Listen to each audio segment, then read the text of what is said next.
더불어민주당 모든 예비 후보님들의 선전을 기원합니다. 당의 공천 심사가 시작되었습니다.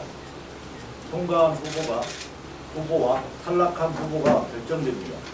이제 공천은 시스템 공천 이상의 의미를 갖습니다. 22대 총선은 민주주의 파괴 세력, 경제 무능 정권, 미래를 준비하지 못하는 정권과 여당을 심판하는 선거이기 때문입니다. 22대 총선은 당에서는 혁신 공천을 하겠다고 밝혔습니다. 당의 통합을 위해 헌신하는 후보를 공천하겠다고 밝혔습니다. 특히 구태 정치를 근절하는 공천을 하겠다고 강조했습니다. 저는 윤석열 정권 심판과 민주당의 승리를 위해 아래와 같이 제안합니다. 전주에서 공천 심사 결과에 대해 승복하는 전통을 가장 확실하게 세웁시다. 경선은 치열하게, 결과는 겸허하게 받아들여 역량 있는 후보를 내세우는 축제의 경선장을 만듭시다. 공천 심사 및 경선에 탈락하더라도 탈당하지 않고 승리를 위해 함께 뜁시다. 개인의 사욕을 앞세워 국민의 요구를 저버리는 대진의 정치를 하지 맙시다. 우리는 윤석열 정권 심판이 민생이라는 같은 목표를 가지고 있습니다.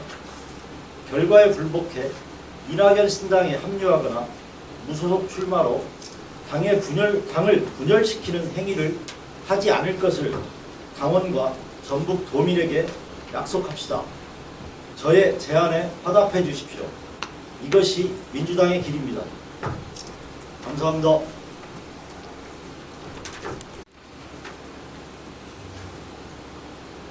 너무 당연한 제안이라서 말씀드렸습니다. 좋은 제안을 해주시고요. 이 제안들이 생각나게 크게 푸는 게 다 적용되는 말입니다. 내가 그리고 한가서 우리가 그리고 저는 실은 경만 해달라고 하는 게 아니고 전라북도 모든 선거, 민주당 모든 후보들에게 제안하는 겁니다.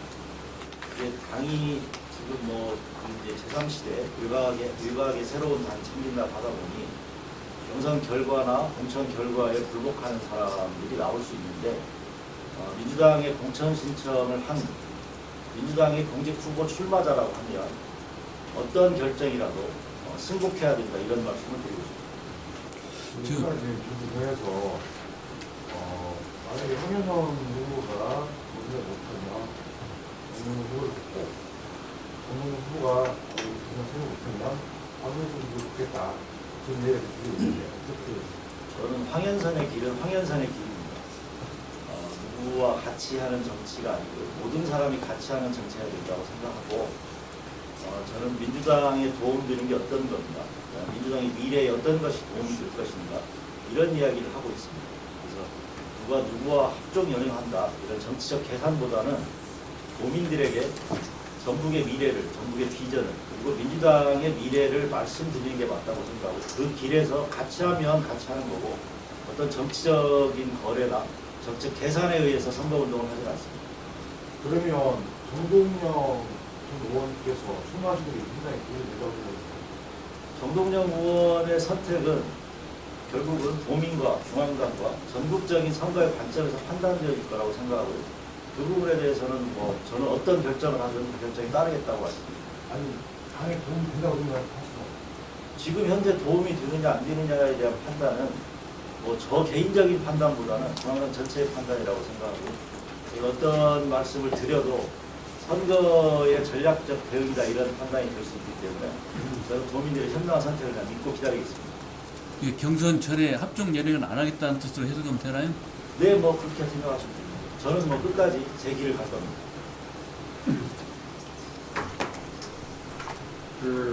전북당뿐만이 아니고 불복할당은 국민을 외면할 것인가 이렇게 큰 틀에서 말씀을 하셨는데 지금 전주 우리 전략선거구로 결정이 났잖아요. 네. 어떻게 생각하십니까? 전주 전략선거는 시스템 공천 프로세스상에 그냥 있는 과정입니다. 그러니까 탈당한 의원들 중에 거기에 현재 직무대행 체제로 있는 모든 선거구가 다 전략공천 지역으로 선정이 됐고요. 전략공천 지역, 전략 공천관리위원회에서 판단을 하실 겁니다. 그래서 이 지역은 경선을 붙이는 게 좋겠다. 이 지역은 좀 더 좋은 후보가 있으니 전략 공천하겠다 이런 거고 그 프로세스상에서 그냥 과정입니다. 그래서 뭐 이게 특별히 정치적 의도가 가지고 있다 이렇게 해석하시는 건 저는 좀 이른 판단이고 그 제가 왜 이 말씀을 드리냐면 이 공천 제도를 설계한 사람이 접니다. 그래서 과거에 당 대표들이 개파나 자기 사람을 살리기 위해서 일부러 전략 공천제를 선정하고 후보자를 이렇게 심는 경우가 있어요. 근데 그거를 못하도록 하기 위해서 전략 공천에 포섭되는 지역들을 다 정해놓은 겁니다. 그래서 그 지역에 해당되는 지역은 일단 전략 공천 지역으로 갔다가 일반 공천 지역을 빠지는 과정입니다. 그래서 뭐 공천 프로세스 상에 있다 이렇게 말씀드리면 맞을 것 같습니다. 전주는 현역 의원이 탈당한 지역은 아닌데. 이상진 의원이 탈당을 하셨습니다. 그러니까요, 과거에. 그리고 현재 직무대행체. 네. 그래서 지역위원장이 없기 때문에 당원 단계에 따르면 그냥 현재 전략공천 지역으로 들어가는 거예요. 그래서 지금 탈당 지역 10개라고 나와 있던 지역들이 다 그런 지역이고 딱 하나 외인 예외적인 데가 충남 천안입니다. 박광조 지역인데 거기는 지역위원장이 있는데 전략공천 지역으로 딱 뺀 거고 나머지 지역은 다 현재 탈당했거나 탈당했던 지역 중에 직무대행 체제가 있는 거예요. 그래서 그 지역은 뭐 당연한 과정이라고 보시면 되고요. 아마 그 중에서 다시 경선 지역으로 나오는 과정들이 있을 겁니다. 저는 전주는 현재까지로는 아마 경선 지역으로 가지 않을까 이렇게 생각하고 있습니다.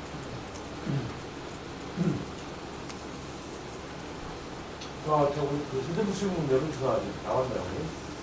네, 뭐 아직 기사는 보지는 못했습니다. 황선 후보는 문재인이 아니라고 뭐 그 부분에 대해서는 여론조사 결과에 대해서 완료하는 건 좀 결과를 말씀드리는 게 아니라 설계는 말씀드립니다. 제가 드리는 말씀은 참 측은하다 이런 생각이 들고요. 두 번째는 이 조사 결과에 대해서 조사 설계에 있어서 일단 그 여론조사 심의위원회 규정을 약간 편법으로 이용했거나 위반한 게 있습니다. 원래 여심위에서 보면 예비후보 등록 시에 사용했던 경력을 쓰게 되어 있습니다. 근데 그걸 사용하지 않았어요. 그래서 이 부분에 대해서는 약간 문제가 있어 보인다라는 측면하고 두 번째는 조사기관을 하기로 하면 코리아 정보 리서치인데요. 코리아 정보 리서치가 한 군데는 대전에 한 군데는 광주에 있습니다. 대전 업체는 작년 12월에 23년 12월에 심의 제재 이의를 받았던 업체, 현재 조사가 불가능한 업체고 광주 업체는 전화번호가 광주로 되어 있는데요. 여론조사 설문상에 보면 업체 전화번호가 서울로 되어 있습니다. 이 업체의 정체성이 좀 두 번째 좀 모호하다 이런 말씀을 드리고요. 세 번째는 조사기관 중에 하나가 위키트리라는 조사기관입니다. 조사 의뢰 기관입니다. 위키트리는 잘 아시다시피 전에 여가부 장관 청문회 후보자로 왔던 김행 씨가 대주주로 있는 겁니다. 그래서 이 세 개의 과정들이 뭔가 석연치 않다라는 점 정도를 말씀드리고 그냥 저의 소감은 참 측은하다 이렇게 말씀드리겠습니다. 청와사람들이 어떤 뭐 그렇게라도 해서 뭔가 좀 도드라져 보이고 싶다라는 마음을 보면서 참 안타깝고 측은하다. 그러면 대통령 그 의원들에서 시다는 거예요. 그건 뭐 특정 후보를 말씀드리지는 않겠습니다. 제가 그걸 알 수도 없고. 근데 저는 위키트리가 관련되어 있다는 거에서 보면 뭔가 좀 정치적 의도도 있지 않나 이런 생각을 좀 했어요. 저는 개인적으로.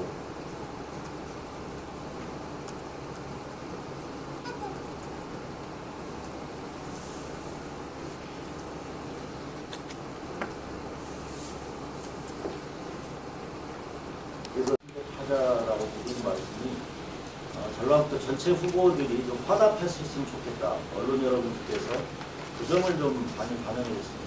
그래서 뭐 저 혼자의 문제가 아니고 저도 당연히 이 대상에 포함되는 거고 다만 저는 민주당의 승리를 위해서는 모든 후보들이나 모든 경선 참여자들이 반드시 자기 희생과 헌신이 좀 필요하다 이런 말씀을 드리고 싶었습니다. 민주당 좀 사정 같지만 지난번에 송하진 지사가 컷오프가 됐음에도 불구하고 송 지사님한테 만나 뵀더니 했단 말이 자기가 그동안 민주당에 받은 사랑이나 애정에 대해서 자기가 경선 승복하는 것이 민주당이 화답하는 길이라고 생각해서 불복하지 않았다 이런 말씀을 드렸는데 저는 참 그 말씀이 깊이 와닿았습니다. 그래서 제가 그때 결심했습니다. 어떠한 결정이 있더라도 저도 민주당에서 정치를 해왔다는 사람으로서 이런 전통을 좀 새롭게 만들어야 되겠다. 전라북도에서, 전주에서. 이게 좀 시작됐으면 좋겠다고 생각합니다. 전국으로 좀 확산되는 효과. 그 중에서 우선 전북부터 좀 그런 전통을 만들었으면 좋겠다고 생각했습니다. 전략공천도 마찬가지이나요? 저는 전략공천도 마찬가지라고 생각합니다. 그러니까 저는 선거라고 하는 게 한 개 선거구, 중앙당에서 입장에서 보면 한 개 선거구의 승리가 아니고 전체 총선 전체 구도에서 민주당이 승리를 더 되는 방향으로 저는 판단할 거다 생각하고요. 그 결정이 물론 이제 개인적으로는 전주 우리 경선을 해야 된다라고 생각을 하지만 당이 어떤 결정을 할 때는 그 결정에 따르는 분명히 책임도 있고 이유도 있을 거라고 생각합니다. 전체 선거 속에서 대한민국 우리나라의 24대 총선에서 22대 총선에서 어떤 방향으로 어떤 후보들이 어떻게 선거에 도움이 될 것인가 전체 큰 구도에서 결정되는 게 있어서 그런 부분에 있어서는 뭐 따를 수도 있다 이렇게 생각합니다. 근데 아마 당이 그렇게 판단하지는 않을 거라고 저는 굳게 믿고 있습니다. 그렇게 판단하지 않겠다는 게 전략공천이 않을 거라고 생각하시나요? 저는 현재 상황으로 그렇게 생각하고 중앙당하고 계속 소통을 하고 있는데 특별히 의미를 부여한 전략공천 지역이 아니라는 걸 제가 확인했습니다. 참고로 말씀드리면 제가 직전에 전략계획 국장이 했고 그다음에 전략계획 부위원장이 하고 총선 전략이나 뭐 이런 전략에 대해서 어떻게 공천 프로세스가 진행되는지를 잘 알고 있기 때문에 제가 조금 더 객관적으로 좀 설명을 드릴 수 있을 것 같습니다.